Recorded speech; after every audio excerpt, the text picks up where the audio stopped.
안녕하세요. 센터마우스의 한득인 대리입니다. 오늘 저희가 이제 좀 다뤄볼 주제는 영업자 또는 디자이너 상담자가 고객님들한테 설명을 할 때 미리 말씀드리지 않아서 고객님들이 오해하는 부분들, 이거를 한번 얘기를 해보겠습니다. 첫 번째입니다. 우리 도배를 이제 많이들 하시는데 요즘에는 이제 실크 벽지 도배를 많이 하시죠. 근데 실크 벽지 혹시 시공하신 거를 이제 보신 적이 있으실지 모르겠어요. 실크 벽지는 우리 콘크리트 벽면이 있으면 이 벽면에 먼저 부직포 시공이라는 걸 먼저 합니다. 그래서 이 벽면이 고르지 못한 부분들을 이 부직포가 조금 더 커버할 수 있도록 이렇게 시공을 하는데요. 그래서 이 벽지 시공하는 방식을 띄움 시공이라고도 표현을 해요.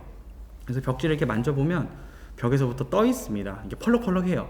근데 이제 어떤 분들은 현장에 이제 딱 도착을 했을 때, 벽지가 왜 이렇게 벽에 안 붙어 있고 떠 있어요? 라고 말씀을 하시는 분들이 있어요. 이거 다 뭐 바람 들어간 거 아니에요? 라고 말씀을 하시는데, 이거는 사실 정상적인 실크 도배의 시공 방법입니다.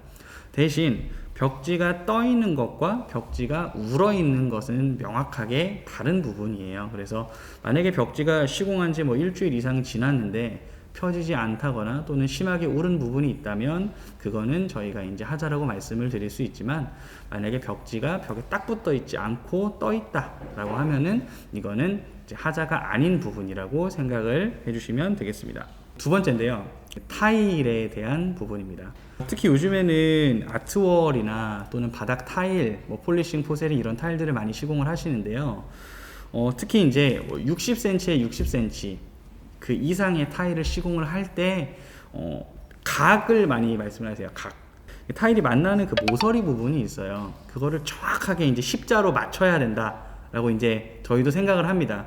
근데 사실상 이게 좀 어려운 부분이 있어요. 이게 왜 그러냐면, 첫 번째는 공장 자체에서 타일이 생산이 될 때 이거를 이제 재단을 해서 나와요. 근데 이게 진짜 0.1mm의 오차도 없이 이게 재단이 되는 경우는 거의 드뭅니다. 그래서 타일을 뭐 스타트 지점에서부터 쭉쭉쭉쭉쭉쭉 마치다 보면은 이게 이제 조금씩 오차 범위가 계속 누적이 되기 때문에 끝에서는 또 벌어지는 경우도 있고, 그리고 또는 우리 집 자체도 정확하게 정사각형 사이즈가 맞지가 않아요. 그래서 벽에 맞게, 그리고 뭐 벽은 틀어져 있더라도 시각적으로 봤을 때 좀 맞아 보이게 저희가 뭐 틀어서 시공을 하는 경우도 있고, 그래서 이 타일 같은 경우에는 첫 번째 이제 그 사이즈 재단하는 부분에서 좀 오차가 있다라는 점이 있고요. 두 번째는 사이즈가 큰 타일일수록 이제 구워낼 때 밴딩이라는 게 생깁니다. 이게 이제 타일 표면을 봤을 때 끝에 부분이 살짝 이렇게 구워지면서 말려요.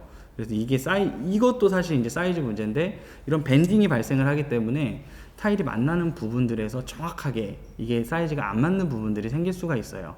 그래서 사실 이런 부분들은 고객님 입장에서는 미리 저희가 안내해 드리지 않으면 타일 시공 이렇게 왜 이렇게 안 맞게 해놨어요, 이거 맞춰주세요 라고 이제 말씀하시는 경우가 있는데, 그 부분은 사실 저희가 아무리 열심히 저희가 해도 맞출 수 없는 부분들도 있다는 점은 좀 이해를 해주셨으면 좋겠어요. 세 번째, 발코니 쪽에서 누수가 발생하는 경우가 있어요. 이거는 뭐 배관의 누수라든지 이런 건 아니고요. 외부 쪽에서, 그러니까 뭐 샤시를 타고 들어오거나 또는 이 창문 쪽에서나 이런 누수가 발생하는 경우들이 있어요. 근데 이것 중에 가장 이제 큰 원인이, 첫 번째, 창호 자체에 실리콘이 노후가 됐을 경우, 이거는 뭐 샤시를 교체를 하시는 현장 같은 경우에는 새로 샤시를 시공을 하시니까 외부 코킹 실리콘을 저희가 다시 시공을 해서 해결이 될 수 있는 부분이에요. 근데 만약에 샤시를 교체하지 않았다 하면은 이제 코킹 시공을 가지고 개선할 수 있는 부분입니다.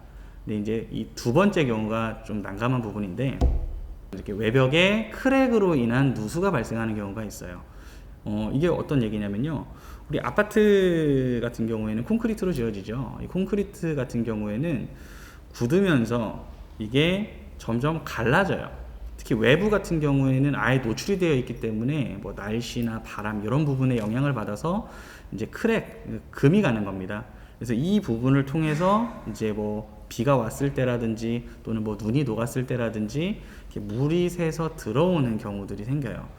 사실 이거는 저희도 진짜 아직까지도 좀 숙제인데, 이 어느 크랙을 가지고 어디서부터 들어오는지 그거를 100% 잡기란 사실 쉽지 않습니다.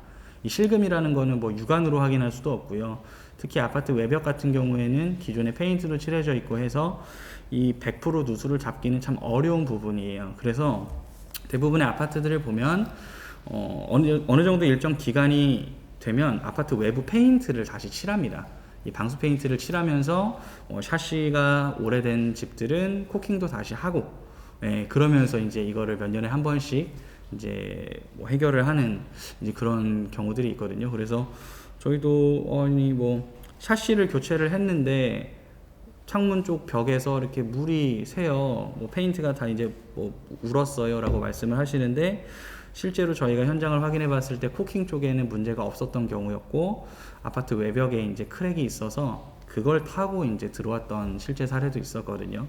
그래서 이 부분은 사실 인테리어 쪽에서는 뭐 임시 방편으로 만약에 샤시 테두리 근처다 하면 실리콘을 쏘면서 저희가 같이 이제 좀 실리콘을 발라드릴 수 있는 방법도 있고요.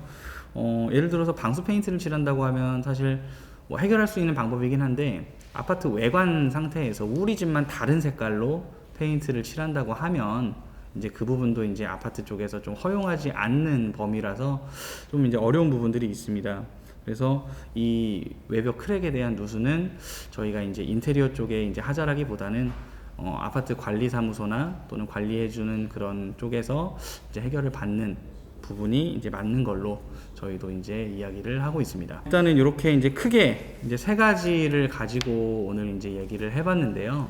저희가 뭐 100% 맞다 또는 뭐 100% 아니다 라고 이제 이렇게 말씀드리기는 사실 좀 어려운 부분도 있고, 저희가 이렇게 이제 말씀을 드린 부분이 인테리어 쪽에 하자가 아니니까 우린 잘못 없어요 라고 이렇게 말씀드리는 건 아니에요. 사실 최대한 성실하고 문제가 없도록 저희는 시공하려고 노력을 하고 있고요. 또 저희 센터마우스는 항상 고객님들과 소통하면서 공사를 진행하려고 노력하는 업체이기 때문에 고객님들과 이제 오해 없이 이런 것들을 좀 해결하기 위해서 오늘 이렇게 영상을 통해서 또 내용을 담아봤습니다. 영상을 통해서 공감하시거나 또 좋은 정보를 얻으셨다면 구독과 좋아요 한 번씩 꼭 눌러주시길 바라겠습니다. 지금까지 센터마우스의 한득인 대리였습니다. 감사합니다.